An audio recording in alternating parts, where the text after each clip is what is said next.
Subscribe करें study with professional classes को और प्रेस करें bell icon for new updated videos के लिए।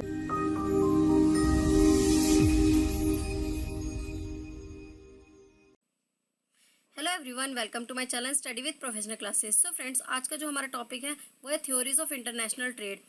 बाकी दो वीडियोस में हम यूनिट 1 के 2 बुलेट्स कंप्लीट कर चुके हैं। सो फ्रेंड्स, वीडियो अच्छी लगी हो तो वीडियो को लाइक करें, चैनल को अभी सब्सक्राइब करें और अपने फ्रेंड्स के साथ शेयर करना ना भूलें। आप हमें टेलीग्राम ग्रुप, फेसबुक पेज और इंस्टाग्राम पर भी फॉलो कर सकते हैं, जिसका लिंक मैं डिस्क्रिप्शन में दे दूँगी। तो सबसे पहले यहाँ पर देखते हैं जो यूजीसी नेट कॉमर्स सिलेबस में मैं यूनिट 1 की बुलेट 1 बुलेट 2 कंप्लीट करा चुकी हूँ। जो आज हम करेंगे वो है bullet 3 theories of international trade.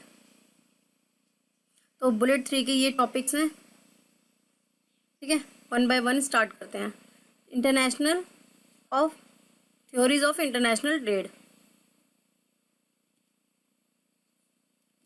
तो थ्योरीज ऑफ इंटरनेशनल ट्रेड में हम पहली थ्योरी जो करेंगे वो है मर्केंटाइलिज्म। अब मर्केंटाइलिज्म है क्या बेसिकली? तो ये थ्योरी हमें बताती है कि जिस कंट्री के पास जितना ज़्यादा गोल्ड है, मतलब जिस कंट्री के पास जितना ज़्यादा गोल्ड है वो उतनी ज़्यादा पावरफुल है, ठीक है।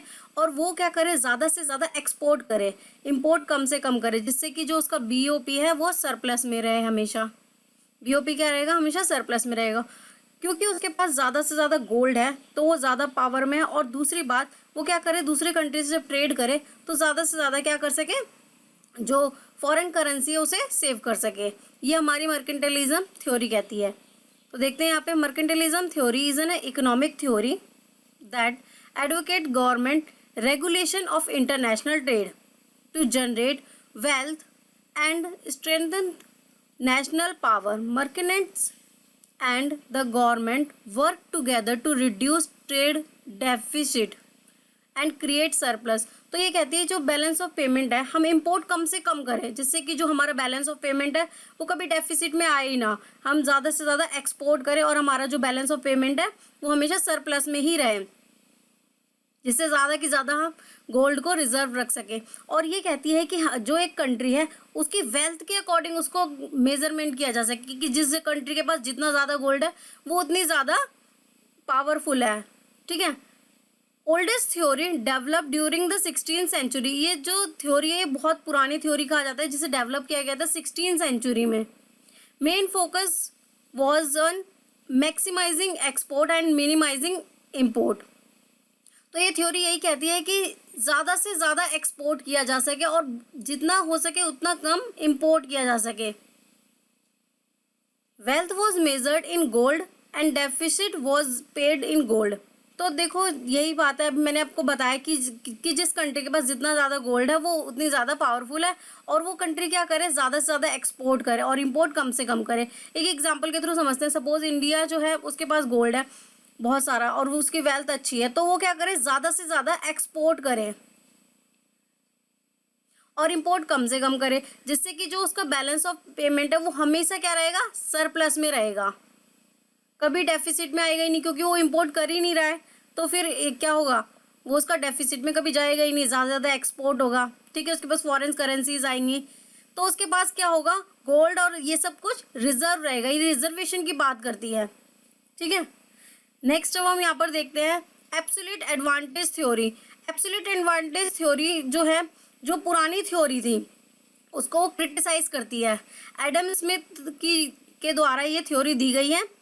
एडम स्मिथ क्या कहते हैं इस थ्योरी के थ्रू कि अगर हम क्या करें, अगर हम गोल्ड के थ्रू ही मानेंगे और इम्पोर्ट करेंगे ही नहीं, जो है इम्पोर्ट हम करेंगे ही नहीं, एक्सपोर्ट ही एक्सपोर्ट करते रहेंगे, तो एक कंट्री दूसरी कंट्री के साथ जो है वो ट्रेड जो है पॉसिबल नहीं हो पाएगा या बहुत कम से कम होगा। तो इससे ग्रोथ नहीं होगी कंट्रीज की। तो absolute advantage refer to ability of a party an individual. तो जिस कंट्री की जितनी एबिलिटी है उसको वो एक्सपोर्ट करना चाहिए। एब्सोल्यूट एडवांटेज थ्योरी कहती है कि एक कंट्री के पास अगर कुछ जो है प्रोडक्ट बनाने की क्षमता बहुत ज़्यादा है और वो बहुत अच्छे से मैन्युफैक्चरिंग कर सकती है रदर देन अदर कंट्री, तो उस कंट्री को क्या करना चाहिए, वो एक्सपोर्ट करना चाहिए। जैसे देखो यहाँ एग्जांपल के थ्रू मैंने यहाँ पर लिखा है कि एक कंट्री जो है वो वीट बनाती है, वो है इंडिया, और यूके भी क्या करती है, वीट बनाती है। लेकिन एक घंटे में ये जो है वो 6 पर केजी जो है वो बनाती है इंडिया, और ये 1 केजी बनाती है 1 आवर लेबर में। तो यहाँ पर आप देखोगे जो वीट है वो ज़्यादा जो है वो इंडिया प्रोड्यूस कर पा रही है rather than UK. Similar rice में हम देखते हैं तो इंडिया जो है वो 1 केजी बना पा रही है 1 आवर लेबर में, और ये जो है वो 3 केजी बना पा रही है। तो आप यहाँ पर देखोगे जो वीट है वो जो है इंडिया ज़्यादा बना पा रही है और यूके जो है राइस ज़्यादा बना पा रहा है। तो एब्सोल्यूट एडवांटेज थ्योरी कहती है कि इंडिया को जो है वो वीट ही बनाना चाहिए और यूके को राइस बनाना चाहिए, और राइस बनाकर उसको एक्सपोर्ट करना चाहिए इंडिया को, और इंडिया को वीट बनाकर यूके को एक्सपोर्ट करना चाहिए। ठीक है, ये कहती है हमारी एब्सोल्यूट एडवांटेज थ्योरी जो कि एडम स्मिथ ने दी थी।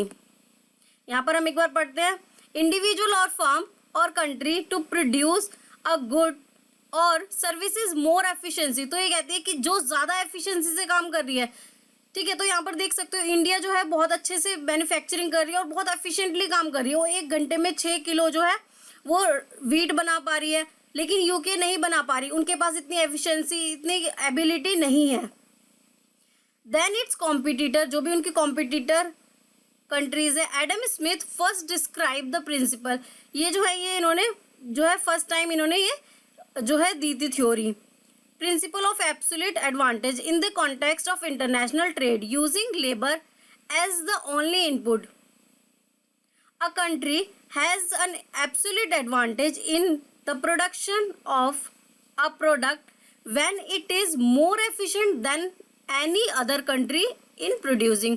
तो अल्टीमेटली इस थ्योरी में यही बोला गया है कि जो कंट्री जो एफिशिएंटली और एबिलिटी जिस कंट्री में ज़्यादा है एक प्रोडक्ट को बनाने की, उसे वही एक्सपोर्ट करना चाहिए और उस कंट्री को वो इंपोर्ट करना चाहिए जो वो ज़्यादा अच्छे तरीके से नहीं बना सकती। जैसे कि यहाँ पर देखो एग्जांपल में राइस जो है वो यूके ज़्यादा सही अच्छे तरीके से एबिलिटी के थ्रू 1 घंटे में 3 केजी बना रहा है। ऐसा नहीं इंडिया बना नहीं पा रहा, बना पा रहा है बट उतनी एफिशिएंटली नहीं हो रहा। ठीक है, तो उसको क्या करना चाहिए, ये इंपोर्ट करना चाहिए राइस और एक्सपोर्ट करना चाहिए वीट। यहाँ पर देखो if UK produce only rice, अगर जो है यूके सिर्फ राइस बनाता है यानी कि 3 पर केजी, तो देखो इसका यहाँ जो वेस्ट हो रहे हैं 1 घंटे में वो क्या बना पा रहा है 1 केजी ओनली वीट, तो उसको यहाँ पर लॉस हो रहा है। वो कहता है कि ये जो 3 केजी बना रहा है 1 घंटा और यहाँ पर प्रोड्यूस करे, इस वाले आवर को यहाँ पर जोड़ दे तो दो आवर में को कितने बनाएगा 6 केजी बना पाएगा। तो यहाँ पर क्या होगा, यूके को भी बेनिफिट होगा और इंडिया को भी बेनिफिट होगा। If UK produce only rice then produce 5 hour labours, यहाँ अगर वो 5 घंटे लेबर और लगाता है तो 6 केजी है वो बना पाएगा। आवर्स विल बी सेव, तो वो इस तरीके से क्या करेगा, वो आवर्स को सेव कर पाएगा। अगर वो 15 घंटे में बना पा रहा है और 3 घंटे लगाकर एक्सपोर्ट करता है तो उसे 12 आवर्स का फिर भी बेनिफिट हो रहा है। तो एब्सोल्यूट एडवांटेज थ्योरी यही कहती है कि जो कंट्री जिस चीज़ में एफिशिएंटली एबिलिटी के थ्रू वर्क कर सकती है उसको वही एक्सपोर्ट करना चाहिए और बाकी चीज़ को उसे इंपोर्ट करना चाहिए। नेक्स्ट हम देखते हैं यहाँ पर कंपैरेटिव एडवांटेज थ्योरी। तो comparative advantage theory absolute advantage theory को उसके आगे की प्रोसेस बताती है कि अब जब हमने ये तो बता दिया कि एक कंट्री जो है एबिलिटी है उसके अंदर एक एफिशिएंसी है कि वो अच्छे से बना सकती है और मैन्युफैक्चर करके प्रोड्यूस करके दूसरी जो कंट्री है उसको एक्सपोर्ट कर सकती है। लेकिन कई बार ऐसा होता है कि एक कंट्री जो है दोनों प्रोडक्ट अच्छी एबिलिटी और अच्छी एफिशिएंसी से बना सकती है, यानी कि दोनों में जो है एडवांटेज है, और एक दूसरी कंट्री है जिसे एब्सोल्यूट डिसएडवांटेज है। जैसे एग्जांपल के लिए देखते हैं हम यहाँ पर वीट जो है वो इंडिया 6 पर आवर लेबर बना रही है और यहाँ पर 4, लेकिन यूके जो है उसको दोनों में ही एब्सोल्यूट डिसएडवांटेज है क्योंकि वो 1 आवर में क्या कर रही है, वीट बना रही है, और 2 आवर पर में क्या बना रही है, राइस बना रही है। मतलब 1 घंटे में वो क्या कर रही है, 2 किलो क्या बना रही है, राइस बना रही है और 1 वीट बना रही है। तो यहाँ पर देखो एडवांटेज इंडिया को है, ठीक है, डिसएडवांटेज यूके को है। तो इस तरीके से इंटरनेशनल ट्रेड जो है पॉसिबल नहीं है, ऐसा डेविड रिचार्डो ने कहा। ठीक है, इन्होंने जो है उनकी जो थ्योरी थी एडम स्मिथ की उसको क्रिटिसाइज किया और कहा कि अगर एक कंट्री जो है दोनों ही प्रोडक्ट अच्छी तरीके से एफिशिएंटली बना सकती है तो वो दूसरी कंट्री से जो है वो इम्पोर्ट ही नहीं करेगी। तो इसको क्रिटिसाइज करते हुए डेविड रिचार्डो ने कहा कि अब हम इसमें देखते हैं कि जो है इनका मार्जिनल या अपॉर्चुनिटी कॉस्ट जो है वो किसकी कम आ रही है, वो किस में जो है वो ज़्यादा बेनिफिट ले सकते हैं। आप जैसे कि यहाँ पर देखोगे आप क्या है, इंडिया जो है वो 6 kg बना रही है और यूके 1 बना रही है, तो यहाँ पर उसको जो है वो 5 का लॉस हो रहा है। यूके को कितना लॉस हो रहा है, 5 का। यहाँ पर देखिए तो 2 का लॉस हो रहा है। तो ये जो थ्योरी कहती है कि यहाँ पर जो है ये जो 2 का लॉस हो रहा है ये कम लॉस है, तो उसको क्या करना चाहिए, राइस को बनाना चाहिए और उसको एक्सपोर्ट करना चाहिए। मतलब वो राइस बनाए और उसको एक्सपोर्ट करे, क्योंकि इसमें जो है उसको लॉस कंपैरेटिव कम हो रहा है, इसमें लॉस तो ज़्यादा हो रहा है, इसमें जो है लॉस ज़्यादा हो रहा है। और अगर इन दोनों में कंपैरिजन करें तो इसमें लॉस उसको कम हो रहा है। ठीक है, तो जब इसमें लॉस कम हो रहा है तो वो इसको ज़्यादा से ज़्यादा प्रोड्यूस करे और इसका एक्सपोर्ट करे। और इसी तरीके से इंडिया को जो एफिशिएंटली ज़्यादा अच्छे से काम जो वीट पर कर पा रही है वो इतने अच्छे से काम इस पर नहीं कर पा रही। बना तो ये भी अच्छे तरीके से रही है कंपेयर टू यूके, लेकिन ज़्यादा एफिशिएंटली देखा जाए तो वीट ज़्यादा अच्छे से प्रोड्यूस कर रही है। तो इंडिया को क्या करना चाहिए, राइस को इंपोर्ट करना चाहिए, ठीक है, और वीट को एक्सपोर्ट करना चाहिए। ये बोलती है हमारी डेविड रिचार्डो की कंपैरेटिव एडवांटेज थ्योरी। तो यहाँ पर एक बार पढ़ लेते हैं। Comparative advantage is an economic ability to produce a particular goods or services at lower opportunity cost than its trading partners. The theory of a comparative advantage introduces opportunity cost as a factor of analysis in choosing between different options for production. तो मैंने आपको अभी यही बताया पूरा example के through. Ability of a country to produce a goods at lower marginal cost and opportunity cost होगा ये then other product। तो देखो यहाँ पर जो है ये यही बात कह रहा है कि अगर दो कंट्री जो है इसको, जैसे यहाँ पर इंडिया को क्या था, दोनों में एडवांटेज था और यूके को डिसएडवांटेज था दोनों में, तो वहाँ पर देखा जाए कि किस में ज़्यादा लॉस नहीं हो रहा।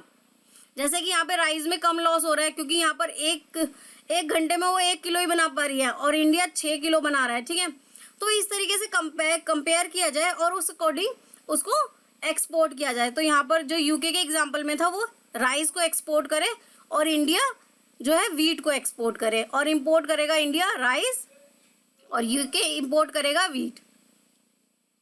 ठीक है, नेक्स्ट हम यहाँ पर देखते हैं फैक्टर इंडोर्समेंट थ्योरी। अब फैक्टर इंडोर्समेंट थ्योरी है जो कि 2 जनों ने दिया है, हेक्चर ऑनलिन और उनके जो स्टूडेंट थे बेटिल ऑनलिन ने। तो इन्होंने क्या कहा था, इन्होंने कहा कि कंट्री जब इंटरनेशनल ट्रेड कर रही हैं, 2 कंट्री इंटरनेशनल ट्रेड कर रही हैं, तो उन्हें एक्सपोर्ट कौन सा मटेरियल करना चाहिए और इम्पोर्ट कौन सा मटेरियल करना चाहिए।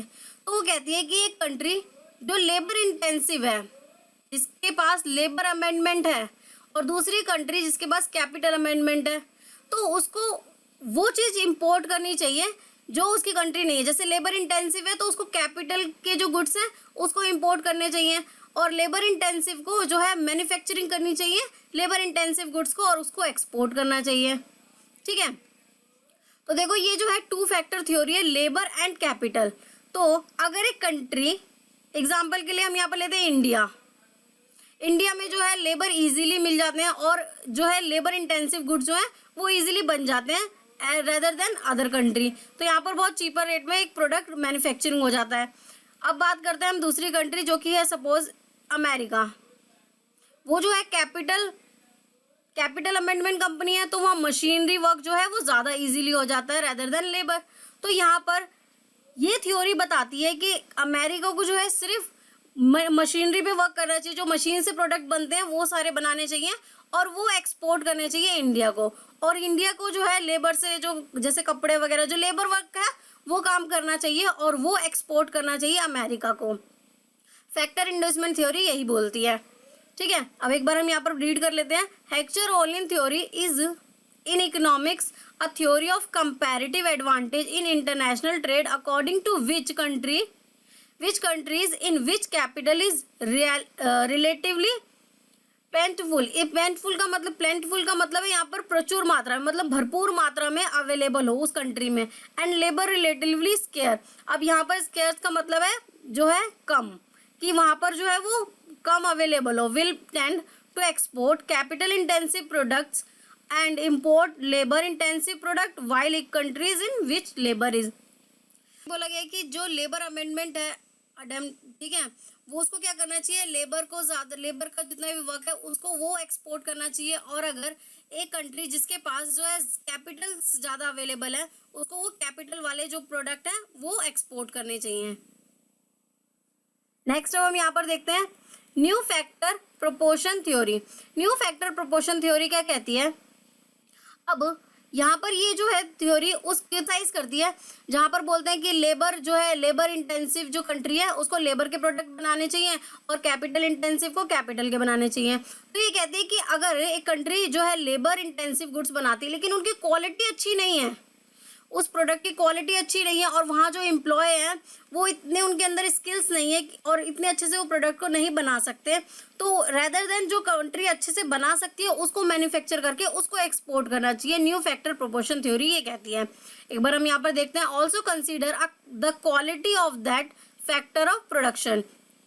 तो ये कहती है वो जो है प्रोडक्ट उसकी क्वालिटी बहुत मैटर करती है। अगर उसकी क्वालिटी अच्छी नहीं है तो कस्टमर उस प्रोडक्ट को पसंद ही नहीं करेगा, उसकी डिमांड ही नहीं करेगा। तो एक प्रोडक्ट की डिमांड भी होना बहुत ज़रूरी है। ये नहीं कि लेबर इंटेंसिव है तो लेबर ने जो प्रोडक्ट बनाया उसी को एक्सपोर्ट किया जा सके, और कैपिटल जो इंटेंसिव है तो कैपिटल के ही प्रोडक्ट बनाए। डिपेंड ऑन क्वालिटी उस प्रोडक्ट की कैसी बन रही है। एक्सटेंडेड ये जो है लियोनफिन के व्यूज़ हैं। Some of the economics emphasizes on the point that it is not only the abundance और स्कैरिटी। इसका मतलब है यहाँ पर प्रचुर मात्रा और कमी की बात नहीं कर रही, ऑफ अ पर्टिकुलर फैक्टर, ये पर्टिकुलर फैक्टर की बात कर रहे हैं कि उसकी जो है क्वालिटी अच्छी होनी चाहिए, but also the quality of the factor of production that influences the pattern of international trade. तो एक पर्टिकुलर ये बात हो रही है कि उस प्रोडक्ट की ज़रूरी है क्वालिटी अच्छी होनी। ये नहीं है कि जो है लेबर इंटेंसिव है तो लेबर से जो प्रोडक्ट इजीली बन पा रहे हैं चीपर रेट में वही वो एक्सपोर्ट करें। डिपेंड है कि उसकी क्वालिटी कैसी है, तो उसकी क्वालिटी अच्छी है तो वो उस प्रोडक्ट को प्रोड्यूस करे। ठीक है, ये हमारी ये थ्योरी कहती है। नेक्स्ट हम यहाँ पर देखते हैं न्यू ट्रेड पॉलिसी। अब न्यू ट्रेड थ्योरी जो है वो कहती है कि एक कंट्री एक प्रोडक्ट को बनाती भी है, ठीक है, और उसी प्रोडक्ट का इंपोर्ट भी करती है। यानी कि एक प्रोडक्ट उसने बनाया, उस प्रोडक्ट का उसने इंपोर्ट भी किया और उसी प्रोडक्ट का उसने एक्सपोर्ट भी किया। अब देखो इसके लिए मैं एक एग्जांपल लेती हूँ, जैसे मोबाइल। अब मोबाइल जो है हमारी कंट्री इंडिया वो क्या करती है, बनाती भी है, ठीक है, उसको सेल भी करती है और उसको परचेज भी करती है, यही करती है ना। तो ऐसे इस थ्योरी को हम बोलते हैं जहाँ पर जो है एक कंपनी इंपोर्ट भी करती है उस प्रोडक्ट को और एक्सपोर्ट भी करती है। ये जो थ्योरी है वो पॉल कॉगमेंट ने दी है इन 1970 में। तो इकोनॉमिक्स यहाँ पर क्या कहते हैं, इंटरनल और external of scale defined pattern of trade. तो यहाँ का इंटरनल और एक्सटर्नल स्केल डिसाइड करता है कि किस तरीके से जो है हमारा पैटर्न होगा ट्रेड का। अगर जितनी अच्छी टेक्नोलॉजी है वो उतना अच्छा प्रोडक्ट बना पाएंगे और उस प्रोडक्ट को एक्सपोर्ट कर पाएंगे। तो new trade theory is collection of economic model in international trade which focuses on the role of increasing returns of scale and the network effect which were developed in late 1970 and earlier 1980। ठीक है, example मैंने यहाँ पर लिखे Tata Motors, Mahindra cars, mobiles. तो ये क्या है, कुछ एग्जाम्पल्स हैं जो हमारी कंट्री जो है मैन्युफैक्चर भी करती है और उसको एक्सपोर्ट भी करती है। जैसे एप्पल वगैरह के मोबाइल हम क्या करते हैं, एक्सपोर्ट वहाँ से इंपोर्ट करते हैं, और जो हमारी कंट्री मोबाइल्स बनाती है वो उनको एक्सपोर्ट भी करते हैं। तो यहाँ पर इंपोर्ट और एक्सपोर्ट दोनों ही होते हैं। और लेकिन ये जो है इसकी एक बहुत बड़ी डिसएडवांटेज है। अब कुछ कंपनियां क्या करती हैं, यहाँ पे मोनोपोलिस्टिक कर देती है। जैसे अब आपने बहुत ही गिनी चुनी टाटा मोबाइल्स कंपनियों के बारे में सुना होगा, क्योंकि ये जो है रेस्ट्रिक्ट लगा देती हैं। दूसरी जो और कंपनियां आना चाहती हैं वो आ नहीं सकती हैं, फ्री ट्रेड नहीं हो पाता, क्योंकि अपनी मोनोपोलिस्टिक बना देती हैं। अब इसके कुछ एडवांटेज हैं। इकोनॉमिक स्केल, अब यहाँ पर क्या होता है, इकोनॉमिक स्केल जो है जो कस्टमर है उसके पास वैरायटी ऑफ गुड्स मिलती है, और वो जो है अब एक कंट्री जो है एक प्रोडक्ट बना रही है, ठीक है, अब उसका रॉ मटेरियल जो है उतना ही लग रहा है, जिसकी फिक्स्ड कॉस्ट है वो तो उतनी ही लग रही है। अगर वो एक्सपोर्ट भी कर रहा है, अनदर कंट्री में एक्सपोर्ट कर रहा है, तो उसको क्या हो रहा है, उसका प्रॉफिट जो है वो एक्सटेंड हो रहा है। मतलब उसकी कॉस्ट तो उतनी ही लग रही है, लेकिन अगर वो एक्सपोर्ट कर रहा है तो उसका जो है प्रॉफिट मार्जिन जो है वो इंक्रीज होता है। तो लैपटॉप, एक एग्जांपल लिखा है कि एक लैपटॉप कंपनी है, वो फैक्ट्री जो है सेल करती थी अपनी कंट्री में सेम प्रोडक्ट, ठीक है, और उसकी जो रॉ मटेरियल कॉस्ट थी वो उतनी ही आती थी। लेकिन जब उसने एक्सपोर्ट स्टार्ट किया अनदर कंट्री में, तो उसका प्रॉफिट जो है वो ज़्यादा से ज़्यादा और बढ़ गया। नेक्स्ट है नेटवर्क इफेक्ट। अब नेटवर्क इफेक्ट क्या होता है, तो नेटवर्क की जब हम बात करते हैं तो क्या होता है, बेसिकली फेसबुक, आजकल जो है यूट्यूब, तो इनके ज़रिए क्या है कि एक कम्युनिकेट का एक माध्यम बन गया, जिसके थ्रू हम कम्युनिकेट कर सकते हैं और एक नेटवर्क तैयार कर सकते हैं एक अपने प्रोडक्ट की ब्रांडिंग के लिए। तो ये क्या करती है, एक प्रोडक्ट की वैल्यू को इंक्रीज करती है। जैसे कि आजकल आप देख रहे हो, कुछ भी हमें एक दूसरे से कम्युनिकेट करना है तो फेसबुक, व्हाट्सअप, ये सब यूज़ करते हैं। तो ये एक पूरा एक नेटवर्क इफेक्ट है। तो ये क्या करती है, value increase when user are increase. तो इसकी वैल्यू जब ही इंक्रीज होती है जब इसके यूजर्स बढ़ते हैं। अब अगर एक सॉफ्टवेयर बना सपोज, ठीक है, लेकिन उस सॉफ्टवेयर को यूज करने वाले यूजर्स ही कम है, तो क्या उसकी वैल्यू बढ़ेगी? नहीं बढ़ेगी। उसकी वैल्यू कब बढ़ेगी? जब उसके यूजर्स बढ़ते जाएंगे, तो उसकी वैल्यू भी बढ़ती जाएगी। तो ये थी हमारी न्यू ट्रेड थ्योरी। नेक्स्ट हमारी है प्रोडक्ट लाइफ साइकिल। अब प्रोडक्ट लाइफ साइकिल थ्योरी हमें क्या बताती है कि एक प्रोडक्ट की एक लाइफ होती है, उसके बाद वो प्रोडक्ट खत्म हो जाता है। तो पहले वो मार्केट में आता है, इंट्रोडक्शन स्टेज होती है उसकी, वो प्रोडक्ट मार्केट में आया, उसके बाद एक टाइम पे उसकी डिमांड बहुत ज़्यादा हो जाती है और वो प्रोडक्ट की ग्रोथ होने लगती है, ठीक है, और उसके बाद वो मैच्योरिटी लेवल पे आ जाता है। अब वो उससे ज़्यादा ऊपर नहीं जाएगा, वो जो उसकी मैच्योरिटी लेवल आ गया है। फिर उसके बाद उसकी जो है डिमांड गिरने लगती है, डिक्लाइन होने लगती है, ठीक है। तो ये है प्रोडक्ट लाइफ साइकिल। एक एग्जांपल के लिए मैं यहाँ पर लूँगी। अब जैसे पहले जो लैंडलाइन होते थे, क्या होते थे, लैंडलाइन होते थे, मोबाइल नहीं होते थे, मैं बहुत पुराने टाइम की बात कर रही हूँ। तो उस टाइम पे ये प्रोडक्ट थे, लैंडलाइन थे। तो उनकी मार्केट में जब वो इंट्रोड्यूस हुए तो मार्केट में वो प्रोडक्ट चले, उसके बाद उसकी बहुत ग्रोथ हुई, बहुत डिमांड हुई, ठीक है, वो एक टाइम आया मैच्योरिटी। उसके बाद जब नई टेक्नोलॉजी के नए मोबाइल्स आ गए मार्केट में, तो ये जो लैंडलाइन है वो डिक्लाइन होने लगे, वो प्रोडक्ट धीरे धीरे मार्केट से ख़त्म हो गए। एक और एग्जांपल है रेडियो। रेडियो भी जब स्टार्टिंग में आए थे तो वो बहुत ही अच्छे से चले, मार्केट में लोग उसे पसंद कर रहे थे और उसको परचेज कर रहे थे, तो धीरे धीरे वो भी मार्केट से ख़त्म हो गए। अब ख़त्म इन द सेंस, अगर थोड़े बहुत हैं भी तो यहाँ पर उसकी बात नहीं हो रही, बट अब वो मार्केट में यूज़ इतने नहीं होते, आजकल मोबाइल्स में ही सारी चीज़ें यूज़ हो जाती हैं। तो प्रोडक्ट लाइफ साइकिल थ्योरी जो दी है, रायमंड वर्सन ने दी है इन 1966 में। There are 4 stages. तो यहाँ पर 4 स्टेजेस है। पहले जो है इंट्रोडक्शन स्टेज है, दूसरी जो स्टेज है वो है growth stage, third stage is maturity stage and fourth stage is decline stage. तो यहाँ पर यही लिखा है, first is introduction, then growth, then maturity, then decline.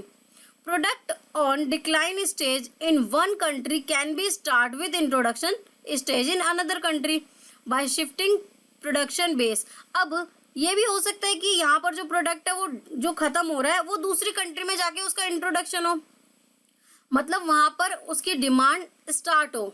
जैसे बहुत सारी जो है, अब मैं जापानीज या अनदर कंट्री की बात करती हूँ, तो वहाँ पर जो टेक्नोलॉजी है, या कहते हैं कि वहाँ पर 8G चल रहा है या 4G चल रहा है, ठीक है, लेकिन यहाँ पर आज भी जो हमारी इंडिया है वहाँ पर 4G चल रहा है। यहाँ पर क्या चल रहा है अभी भी 4G 5G, ठीक है, लेकिन वहाँ पर जो है 8G चल रहा है। तो वो क्या है, वहाँ पर जो है प्रोडक्ट डिक्लाइन पर हैं, वो इंडिया में क्या है, इंट्रोडक्शन पे है। वहाँ पर अभी तो यहाँ इंडिया में स्टार्ट हुआ है। तो ये क्या है, कुछ जो प्रोडक्ट जो दूसरी कंट्री में डिक्लाइन वाली पे शिफ्टिंग पे है, वो इंडिया में जाकर क्या होता है, या अनदर कंट्री जहाँ पर उसका प्रोडक्ट स्टार्ट हो रहा है, ठीक है, वहाँ पर वो क्या होगा, इंट्रोडक्शन स्टेज पे होगा। तो ये हमारी प्रोडक्ट लाइफ साइकिल थ्योरी बताती है हमें। नेक्स्ट है पोर्टर डिमांड मॉडल और कॉम्पिटिटिव एडवांटेज थ्योरी। तो ये थ्योरी बेसिकली क्या कहती है, एक तो ये डायमंड मॉडल को बताती है कि एक कंट्री जो एक प्रोडक्ट मैन्युफैक्चर कर रही है, ठीक है, और भी बहुत सारी कॉम्पिटिटर उसकी जो कॉम्पिटिशन जो है कंपनीज है, लेकिन एक ही कंपनी आगे बीट कर रही है, ऐसा क्यों है? तो वो जो कंपनी है वो ऐसी कौन सी टेक्नोलॉजी यूज कर रही है कि वो सबसे आगे है, जो बाकी कंपनी है वो आगे नहीं है। अब सपोज यहाँ पर जो है 1 2 3 4 और 5, मैंने यहाँ पर जो है 5 कंपनियां ले ली। अब यहाँ पर जो एक कंपनी है, 2 3 4 5 कंपनी है, अब जो पहली कंपनी है वो इन सब कंपनी को बीट करके आगे बढ़ रही है, ग्रोथ कर रही है। तो ऐसा क्यों है कि वो एक कंपनी ज्यादा ग्रोथ कर रही है, बाकी कंपनी ग्रोथ नहीं कर पा रही, जबकि रिसोर्स सेम मिल रहे हैं सबको।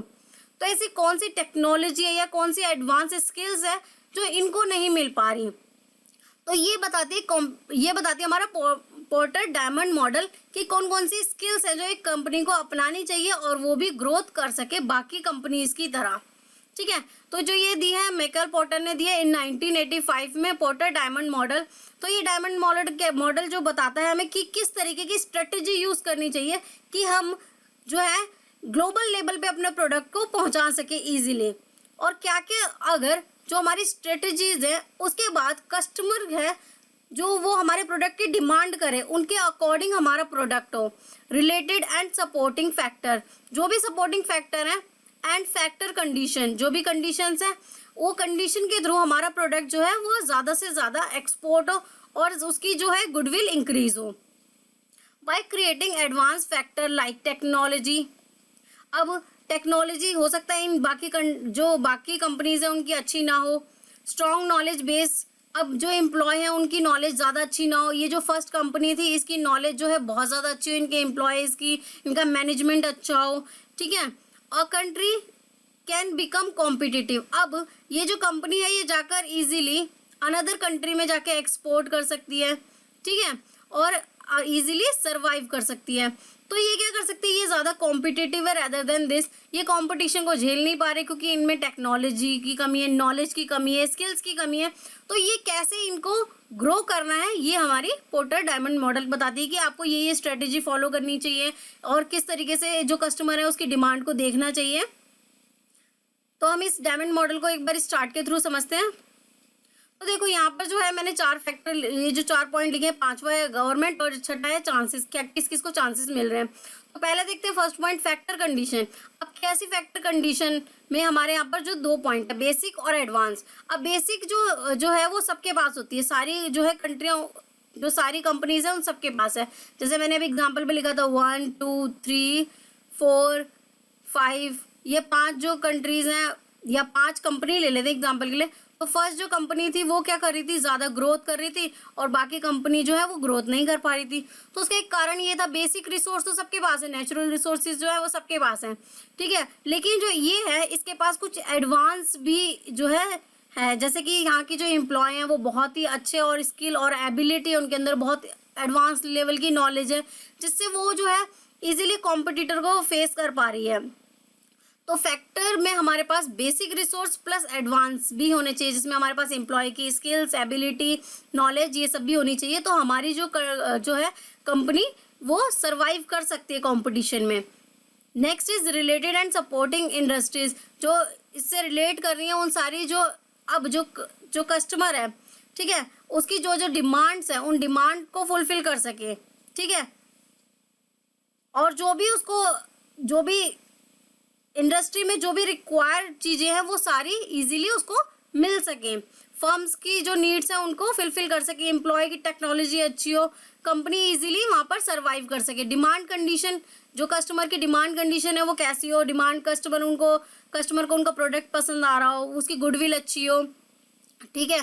Firm strategy and structure and rivals, तो वो इजीली सरवाइव कर सकेगी राइवल्स कंट्रीज में या राइवल्स फर्म्स में, क्योंकि उसकी टेक्नोलॉजी अच्छी है, वहाँ की जो मैनेजमेंट है वो बहुत सपोर्टिंग है, डिमांड प्रोडक्ट की हो रही है, ठीक है। और गवर्नमेंट जो है, गवर्नमेंट की पॉलिसीज जो जो हैं वो उसके अकॉर्डिंग वो प्रोडक्ट को मैन्युफैक्चरिंग कर रहे हैं, ठीक है। उनको क्या क्या चांसेस मिल रहे हैं।